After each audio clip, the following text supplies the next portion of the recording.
Hello guys, welcome back to the anime lab explain channel. और आज हम explain करने वाले हैं demons of the shadow realm का एपिसोड 8। तो एपिसोड की शुरुआत में मास्टर गिंजो और सभी ब्रेकफास्ट करने के लिए मेंशन के अंदर आते हैं, जहां लड़ाई की वजह से डाइनिंग हॉल की बहुत बुरी हालत हो चुकी होती है। तभी हगेरू अपने डीमंस की मदद से हॉल को फिर से पहले जैसा बना देता है और उसके पास भी दो डीमंस है, ब्लैक और व्हाइट स्पिरिट जैसे, जो दोनों डीमंस एक साथ मिलकर किसी भी चीज को वैनिश करके पहले जैसा बना सकते हैं, यानी रिक्रिएशन कर सकते हैं। तभी हगेरू के डीमंस की एबिलिटी को देखकर यूरू, तादेरा और लेफ्ट राइट भी चौंक जाते हैं। हगेरू यूरू को अपने डीमंस से मिलवाता है, जहाँ वो बताता है कि उसके व्हाइट डीमन का नाम व्हाइट आउट और ब्लैक डीमन का नाम इंक है। तभी हगेरू बताता है कि व्हाइट आउट किसी भी चीज को फिर से फिक्स आउट कर सकता है और वही इंक उस चीज को पहले जैसा बना देता है। वही वो दोनों रेड जैसे डीमंस इन्हें देखकर एटीट्यूड में स्प्लिट करते हैं। तभी आशा यूरू को एक्सप्लेन करती है कि इन दोनों ही डीमंस की स्किल ऑब्जर्वेशन और इमेजिनेशन पर डिपेंड करती है, यानी इनका मास्टर जो देखेगा और जैसा सोचेगा वो वैसे ही अपनी पावर्स को यूज कर सकेंगे। खैर यहाँ आशा कहती है ये हगेरू सेंसे के लिए एक्सलेंट है, क्योंकि वो एक मांगा का है, जहाँ हगेरू को अपना पूरा नाम हगेरू हिकारू बताता है। यहाँ यूरू को एक मांगा का क्या होता है पता ही नहीं होता। तभी हमें डेरा की बातों से पता चलता है कि हगेरू एक बहुत ही फेमस मांगा का है। तभी हगेरू को बताता है कि वो आसमा और जिम का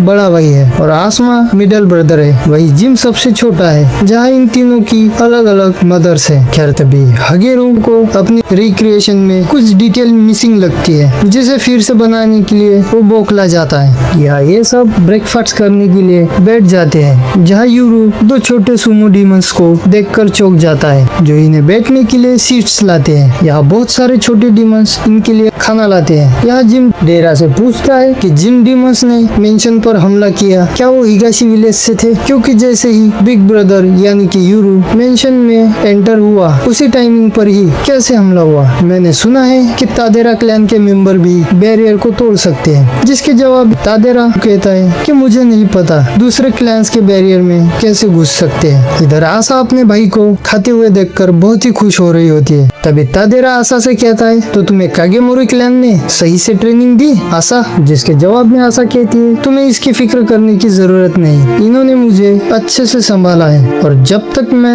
इस मेंशन में हूँ कोई भी असैसियन मुझ पर अटैक नहीं कर सकता, जैसे उन्होंने पहले किया था। आशा एंगर में बताने लगती है कि हिगाशी विलेज के असैसियन ने मेरे पेट में चाकू मारा था, लेकिन डेरा यार डरते हुए कहता है कि उसका ब्लेम मुझे मत दो, मैंने उन्हें ऑर्डर नहीं दिया था। तभी डेरा बताता है कि यहाँ हमारा एक जनरल हॉस्पिटल है, जहाँ बिना इंश्योरेंस के इलाज होता है, क्या तुमने वहाँ रजिस्टर किया? जिस पे आशा मना कर देती है। फिर से आशा गुस्सा होकर तादेरा से कहती है उसके मॉम डैड रजिस्टर करते, लेकिन वो भी मिसिंग हो गए। तभी डेरा चौंक जाता है, क्योंकि वो उस टाइम पे हिगाशी विलेज में ही था और डेरा बताता है कि उसने ऐसा सुना भी नहीं कि उनके पेरेंट्स गुम गए हैं। डेरा कहता है कि मुझे नहीं लगता कि ये हिगाशी विलेज की कम्युनिटी ने किया है, जिस पर मास्टर गेंजो कहते हैं क्या तुम्हें लगता है कि हम तुम पर बिलीव कर सकते हैं? डेरा बताता है कि मैं हमारी टेरिटरी में एंटर हुए हर एक इंसान को मार देता हूँ, लेकिन किसी टेरिटरी में जाकर अटैक नहीं करता। मैं इस बात से बिल्कुल भी एग्री नहीं हूँ जो हिगाशी विलेज में हुआ, लेकिन मैं यहाँ सिर्फ यूरू को लेने आया हूँ। डेरा कहता है क्या आपको लगता है हिगाशी विलेज में जो हुआ वो कागेमोरी क्लैन ने नहीं किया? और आखिर कागेमोरी क्लैन का हेड इन ट्विंस के साथ करना क्या चाहता है? जिसके जवाब में मास्टर गेंजो बताते हैं कि जब भी ट्विंस का जन्म होता है दुनिया में अफरा तफर हो जाती है, हम ब्रेक और सील के बिना ही अच्छे हैं। आशा और यूरू का आखिरी से ट्विंस का होना सबके लिए ही अच्छा है और हिगाशी विलेज को खत्म करना जहाँ ये प्रोड्यूस होते हैं यही हमारा मकसद है। मास्टर गेंजो हिगाशी विलेज के बारे में बताने लगते हैं कि वो एक दानवीय गांव है और वो तब तक गिव अप नहीं करेगा जब तक कि वो इस वर्ल्ड को कॉन्कर न कर ले, लेकिन वक्त बदलाव मांगता है। मास्टर गेंजो बताते हैं कि हमने उनके खून को बांटा है और अब ये हमारी रिस्पॉन्सिबिलिटी है कि हम उन्हें आराम से जीने दें, जिस पे आसमा डिसएग्री करता है, ये बोलकर कि सत्ता संभालने वाले लोगों को इस पावर का इस्तेमाल करना चाहिए दुनिया को शांतिपूर्ण ढंग से चलाने के लिए, ये उनकी रिस्पॉन्सिबिलिटी है। आखिरकार ये पावर्स उन्हें गॉड से ही तो मिली है, और अगर कोई सुटेबल ऑर्गेनाइजेशन इसे चलाए तो हर्ज क्या है। तभी यूरू राइट और लेफ्ट से कहता है, जब मैंने पूछा था क्या हम कर्स्ड चिल्ड्रन हैं जो तबाही मचाते हैं, तो आपने तुरंत इनकार किया था। आपने कहा था लड़ाई की शुरुआत वो लोग करते हैं जो हमारी पावर्स का इस्तेमाल करना चाहते हैं। आप दोनों ने जब हमारी गलती मानने से इनकार किया तब मुझे लगा कि इससे जीने में थोड़ी आसानी होगी। यूरो सबको बताता है कि आशा उसकी की हुई हर चीज के लिए माफी मांगती है जो कि उसने विलेज पर अटैक किए थे, लेकिन उसे किसने अपने आप पर शेम फील करवाया, किसने उसे ऐसा सोचने पर मजबूर किया कि ये सब जो हो रहा है ये उसकी गलती है। आशा इन चीजों के लिए माफी नहीं मांगेगी। हम इस तरह चुप कर क्यों रहे, क्योंकि हम डेस्टिनी से जुड़े ट्विंस है, हमें कैसे जीना है ये दूसरे लोग क्यों डिसाइड करे। यूरो यहाँ जोश में हिगाशी विलेज और कागेमुरी क्लैन से कहता है, मुझे फर्क नहीं पड़ता कौन हिगाशी विलेज और कौन कागेमुरी क्लैन से है, लेकिन मैं इस तरह चुप कर नहीं रह सकता। जिसे मेरा सिर चाहिए वो आकर ले जाए, लेकिन एक बार मैंने उन अटैकर्स को हरा दिया तो मैं उनसे इंफॉर्मेशन उगलवा कर ही जिंदा छोड़ूंगा, वरना मार दूंगा। तभी आशा यूरो को इडियट कहकर भड़क जाती है, जिसपे यूरो भी डर जाता है। आशा गुस्से में यूरो से कहती है, ये क्या मजाक है, क्या तुम जरा भी सीरियस नहीं हो? तुम ये सब इसीलिए कह रहे हो क्योंकि तुम नहीं जानते कि कितनी मुश्किल है एक असैसियन के हाथों मारे जाने के बाद। मैं नहीं चाहती जिस दर्द से मैं गुजरी हूँ उसी दर्द से तुम भी सफर करो। तुम्हें भागना होगा,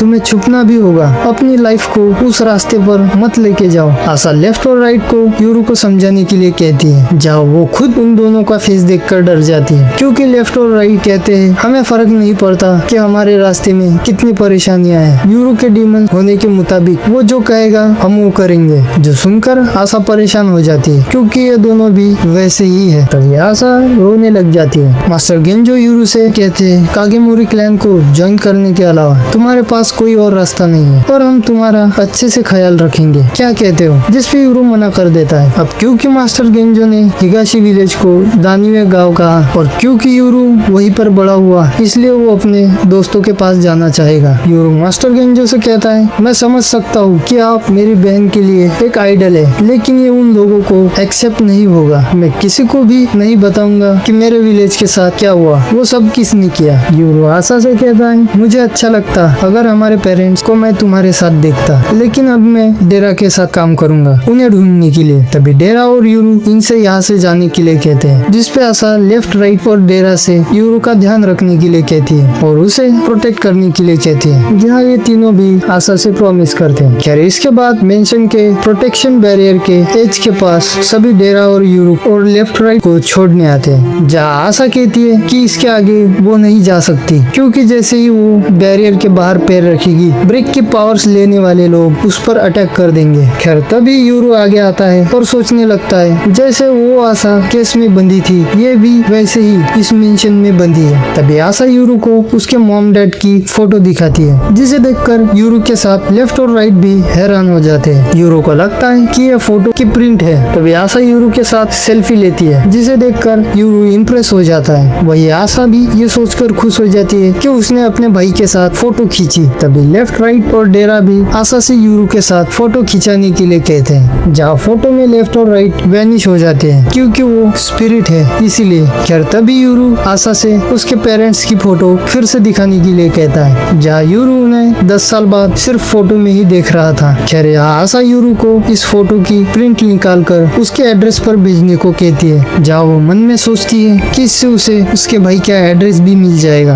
यहाँ यूरो उसे गुंतामा प्रांत बताता है, तो आशा डेरा से पूछती है कि तुम कहाँ रहते हो, जिसपे डेरा ये कहकर मना कर देता है कि कागेमुरी क्लैन के साथ काम करने वाले को मैं अपना एड्रेस नहीं दे सकता। यहाँ जिम आशा से कहता है कि हमें बिग ब्रदर की डेवलपमेंट पर नजर रखनी होगी तुम्हारे पेरेंट्स के रिगार्डिंग, जिसके लिए जिम डेरा से कोई ईमेल आईडी या फोन नंबर मांगता है, लेकिन डेरा ये कहकर मना कर देता है कि तुम मुझे मेरी छोटी सी इंफॉर्मेशन से भी ढूंढ सकते हो। तभी डेरा कहता है, हालांकि इस बात से मैं भी एग्री करता हूँ कि हमें एक दूसरे से कांटेक्ट करने के लिए कोई तो रास्ता निकालना होगा। जिस पर आशा कुरियर पिजियन यानी कबूतर जाजा वाला आइडिया देती है। हारो वॉकी टॉकी बताता है और जिम शिंजुकू स्टेशन का मैसेज बोर्ड बताता है। वही यूरो स्मोक फायर बताता है। तभी जिम अपने पॉकेट से एक गर्ल बार का कार्ड निकालता है, जिसे वो डेरा को देता है, जो कि कागेमुरी क्लैन का ही एक बार है। जहाँ जिम बताता है मेरा नाम मेंशन करके वहाँ से तुम कागेमुरी क्लैन को कांटेक्ट कर सकते हो। जिस पे डेरा बहुत ही खुश हो जाता है और जिम उसकी शक्ल देखकर सोचता है कि मुझे ऐसा लग रहा है ये मेरा कार्ड वहाँ दारू पीने के लिए यूज करेगा। खैर इसके बाद ये सब यहाँ से जाने लगते हैं। तभी आशा यूरू को बताती है कि मॉम डैड को बहुत पछतावा हुआ जब हम तुम्हें वहाँ छोड़कर भाग आए। दादी यमा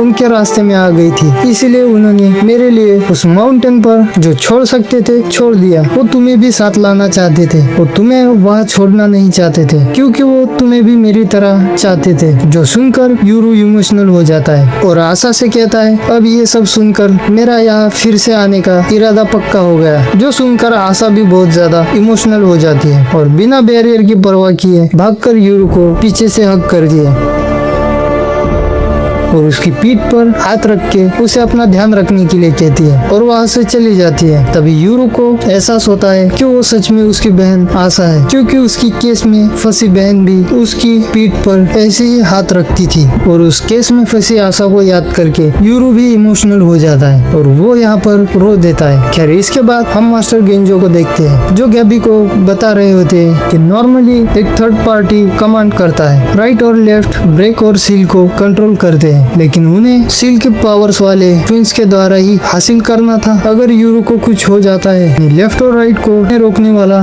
कोई भी नहीं होगा। तभी हमें यहाँ आसमा भी दिखाई देता है जिसके पास से एक बटरफ्लाई उड़ कर जाती है जो सीधे यूरू और डेरा के ऊपर उड़ती हुई दिखाई देती है। और यहीं पर ये एपिसोड एंड हो जाता है। अगर आपको एक्सप्लेनेशन अच्छी लगी हो तो वीडियो को लाइक और नेक्स्ट एपिसोड में क्या होगा जानने के लिए चैनल को सब्सक्राइब जरूर कर देना। कमेंट सेक्शन में बताना कि एपिसोड का कौन सा पार्ट अच्छा लगा। बाकी मिलते हैं अगले एपिसोड में, तब तक के लिए कीप वॉचिंग।